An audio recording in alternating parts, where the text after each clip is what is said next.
বানাচ্ছি দই কাতলা, বুঝলে বন্ধুরা। খুব মানে নববর্ষের দিন তো একটা মাছ করতেই লাগে বলো। দইটা জাস্ট দিয়েছি, তাই জন্যে একটুখানি গ্যাসটা আস্তে করে রেখেছি।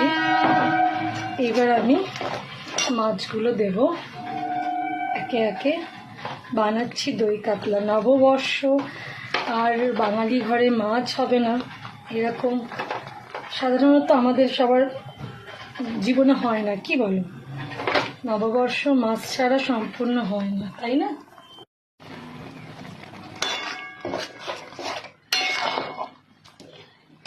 কেমন হয়েছে বলো তো? দেখে তো মনে হচ্ছে ভালো হয়েছে।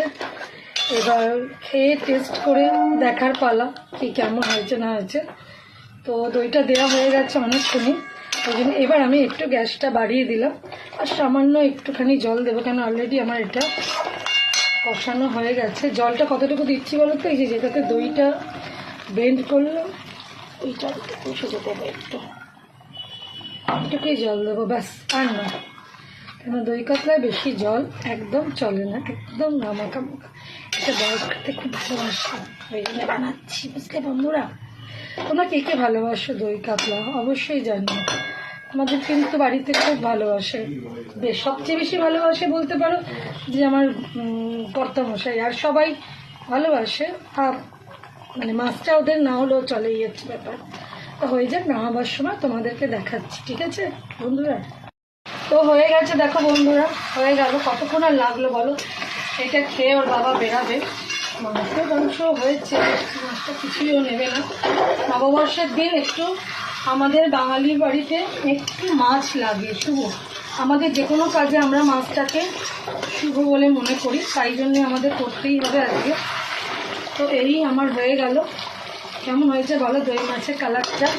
দারুণ না? দেখেই মনে হচ্ছে ভালো হয়েছে। আমি নিজেই বলে যাচ্ছি দারুণ, আর জানি না যে খাবে সে খেয়ে কি বলবে।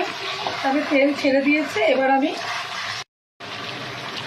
নামিয়ে ফেলি। চলো বন্ধুরা, নামিয়ে ফেলি এবার। দেখে তো হয়ে গেল আমার, দেখো।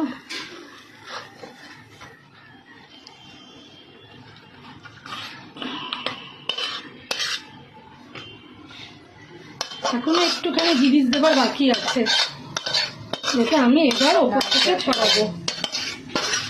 একটু 2 মিনিট দাঁড়াও। থেকে একটু ঘি ছড়াতে হবে নামার পর। তো বন্ধুরা জানিও কার কার ভালো